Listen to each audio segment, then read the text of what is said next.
ਸਤਿ ਸ੍ਰੀ ਅਕਾਲ ਜੀ। ਵੀਡੀਓ ਵੇਖ ਰਹੇ ਆ ਸਭ ਨੂੰ ਜੀ ਆਇਆਂ ਲੈ ਕੇ ਹਾਜ਼ਰ ਅੱਜ ਦੀ ਵੱਡੀ ਖਬਰ ਨੂੰ ਅੰਤ ਤੱਕ ਜ਼ਰੂਰ ਵੇਖਣਾ। ਜਿਨ੍ਹਾਂ ਵੀਰਾਂ ਭੈਣਾਂ ਨੇ ਚੈਨਲ ਨੂੰ ਸਬਸਕ੍ਰਾਈਬ ਨਹੀਂ ਕੀਤਾ ਚੈਨਲ ਨੂੰ ਸਬਸਕ੍ਰਾਈਬ ਕਰ ਲਓ। ਤੁਹਾਡਾ ਇੱਕ ਲਾਈਕ ਸਾਡੇ ਵਾਸਤੇ ਮੋਟੀਵੇਸ਼ਨ ਦਾ ਕੰਮ ਕਰਦਾ ਹੈ। ਸ਼ੁਰੂਆਤ ਕਰਦੇ ਹਾਂ ਅੱਜ ਦੀ ਵੱਡੀ ਖਬਰ।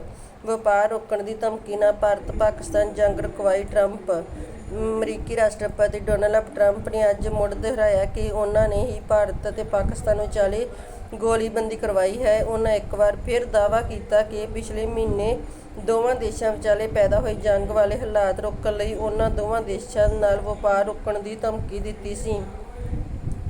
ਪਿਛਲੇ ਹਫ਼ਤੇ ਭਾਰਤ ਨੇ ਦੋਵੇਂ ਦਾਅਵੇ ਰੱਦ ਕਰ ਦਿੱਤੇ ਸਨ। ਪ੍ਰਧਾਨ ਮੰਤਰੀ ਨਰਿੰਦਰ ਮੋਦੀ ਨੇ 18 ਜੂਨ ਨੂੰ ਕਿਹਾ ਸੀ ਕਿ ਫੌਜੀ ਕਾਰਵਾਈ ਰੋਕਣ ਦੇ ਫੈਸਲੇ ਬਾਰੇ ਭਾਰਤ ਅਤੇ ਪਾਕਿਸਤਾਨ ਵਿਚਾਲੇ ਸਿੱਧੇ ਤੌਰ 'ਤੇ ਚਰਚਾ ਹੋਈ ਸੀ। ਇਸ ਵਿੱਚ ਟਰੰਪ ਨਾਲ ਕੋਈ ਗੱਲਬਾਤ ਨਹੀਂ ਹੋਈ ਸੀ। ਖਬਰ ਨੂੰ ਅੰਤ ਤੱਕ ਦੇਖਣ ਲਈ ਧੰਨਵਾਦ।